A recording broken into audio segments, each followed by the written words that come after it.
अपनी एयरलाइन पे। Economy minus मेरी समझ में नहीं आई बात। और मैंने भी उसका जवाब तुमको दे दिया था। मैंने जवाब ये दिया था कि कोई बात जो समझ में ना आए उसको रिपीट करके लोगों के सामने अपने आप को जाल साबित करने की कोशिश ना करो। आई गेस तुम एक पढ़े लिखे इंसान हो। एक 70 साल का आदमी गुड़ गुड़ करके पानी पी रहा है, अच्छा नहीं लग रहा है सर। असल में कार में हमको हुक्का पीने की आदत है।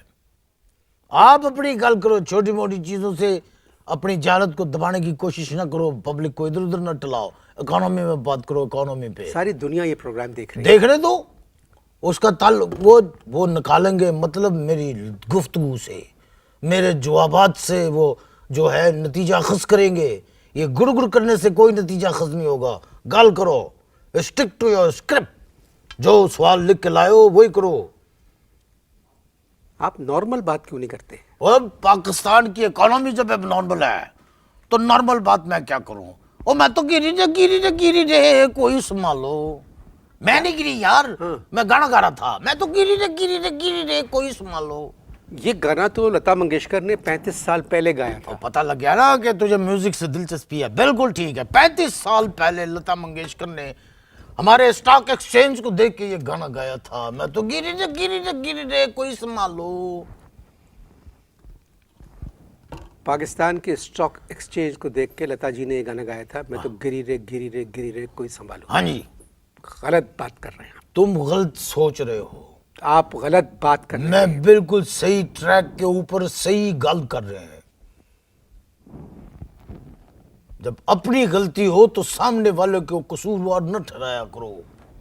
हमारी स्टॉक मार्केट, मैं तो गिरी रे कोई संभालो। अंडर करंट मैंने क्या कहा है, मर के भी पैदा होगे तो तुम इसका नतीजा नहीं अखज़ कर सकते मकसूदे। हमारी स्टॉक मार्केट बहुत ऊपर जा रही है। और जो चीज ऊपर जाती है ना फिर वो वापस नहीं आती है, फिर उसके कुल पड़े जाते हैं। और पाकिस्तान की इकोनॉमी का स्टॉक एक्सचेंज से कोई तल्लक नहीं है। ये सब झूठ पे मबनी है, झूठ पे। आप अच्छी बात क्यों नहीं करते? मैं देखो, मैं क्योंकि जब बात तुमने की है कि कोई अच्छी बात क्यों नहीं करते, अब इसमें मैं एक शेर में जवाब देता हूं। जिस बात में कोई बात नहीं होती है उस बात की बातें होती हैं, और जिस बात की बातें होती है उसकी कोई बात नहीं होती। कच्चा कर दिया ना मैंने तेरे को। आपने इस शेर को कच्चा कर दिया। क्या मतलब? इसके साथ आपने वो सलूक किया है जो 1947 में अंग्रेजों ने मुसलमानों के साथ किया था। 1847 में। जिस बात की कोई बात नहीं उस बात की बातें होती हैं। ये सब बेकार बातें हैं। मतलब मफहूम समझ में आ गया। एक्चुअल चीज होती है वो मफहूम होती है मकसूदे। मफहूम अदा हो गया, समझ लो डिलीवर हो गया सब। एक बात, जल्दी करो, पानी खत्म हो रहा है मेरा। एक बात आपको मानना पड़ेगी। क्या? कि पिछले 3 वर्षों में हमारी इकोनॉमी में बहुत फर्क पड़ा है। तौबा करो, तौबा, इस्तग़फ़ार करो। जहल लग गया है मुझे। हमारी इकोनॉमी में पिछले 3 साल में फर्क पड़ा है। तौबा करो, क़यामत की निशानी है। एक इस्लामी मुमलिकत के अंदर अखबार के अंदर बयान छपता है कि रात 12 बजे के बाद आउट गोइंग फ्री। अल्लाह तौबा, ये टेलीफोन कॉल के लिए है। मुझे क्या पता, मैंने तो अखबार में सिर्फ बयान पढ़ा था कि 12 बजे के बाद रात को आउट गोइंग फ्री। रोजाना रात 12 बजे से सुबह 6 बजे तक मैं घूमता रहता हूं। किधर है आउट गोइंग फ्री? कौन है? आपका दिमाग गंदा है। तुम्हारा दिमाग गंदा है। तुम्हारा दिमाग गंदा है। तुम्हारा दिमाग गंदा है। इकोनॉमिस्ट नहीं आउट हो। गोइंग फ्री का क्या मतलब है? बकवास मैं नहीं सुनना नहीं चाहता।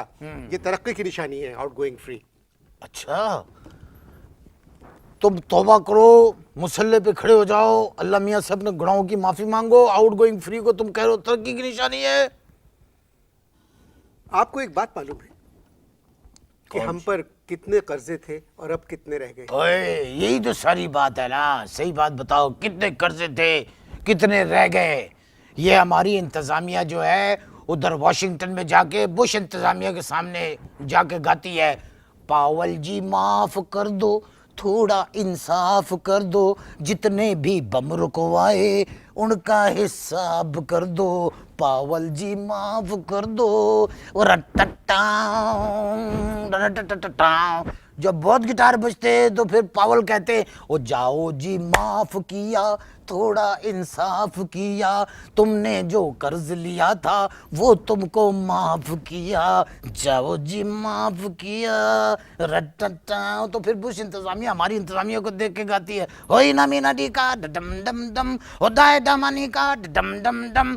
तो फिर हमारी इंतजामिया इज्जत माँ बुश को देख के गाते हैं ओ माका नाका नाका, हो माका नाका नाका, हो तीका पिकारी का, इना मीना डी का मीना डाए डामा माका नाका तीका पिकारी और अरे का रम पंपोश रम पंपो।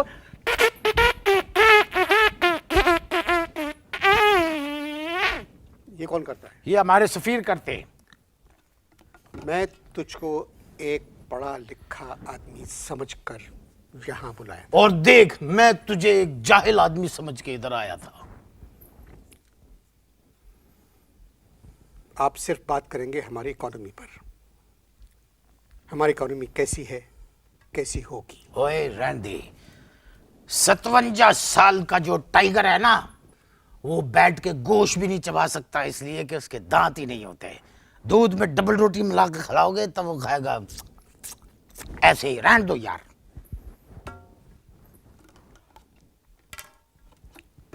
दुबई को देखा आपने, कैसी तरक्की की है? तूने देखा है दुबई को? मैं शहर की बात कर रहा तूने दुबई देखा है ना? जी। देखा आपने दुबई देखा है ना? जी जी। मैंने भी देखा है दुबई। तो क्या फरमाया आपने? हूं। तो उसकी तरक्की देखें कैसी हो रही है। किसकी तरक्की? दुबई की। कोई तरक्की नहीं हो रही। क्या तरक्की हो रही है? दुबई के अंदर जो है जमीन में से पेट्रोल निकलता है और इधर पाकिस्तान में आवाम में से डीजल निकाला जा रहा है जो उसमें है ही नहीं। ओए 911 से पहले ये जितने अरब ममालिक के लोग थे, ये अकेले हनीमून बनाने के लिए अमेरिका और यूरोप जाते थे। जब एयरपोर्टों के ऊपर उनकी तलाशियां शुरू हुई, जुब्बे उतारे जाने लगे, तौबा तौबा, तो फिर उन्होंने कहा कि नहीं, no, we should go to Dubai.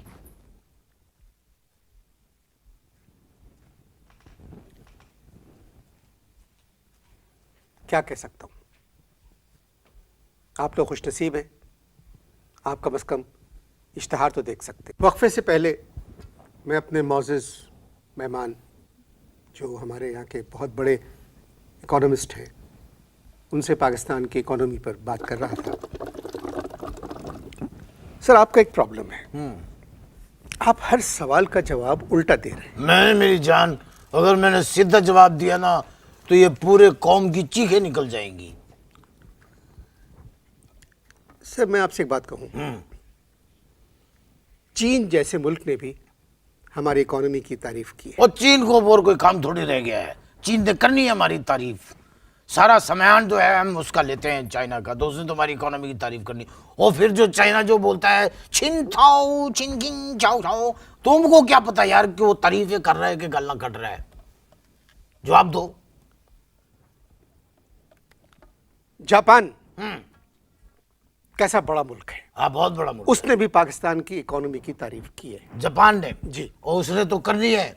जिस दिन पाकिस्तान में से टोयोटा, होंडा और सुजुकी निकाल दो तो पाकिस्तान की शाहराहों के ऊपर गधे चलते हुए नजर आएंगे, गधे।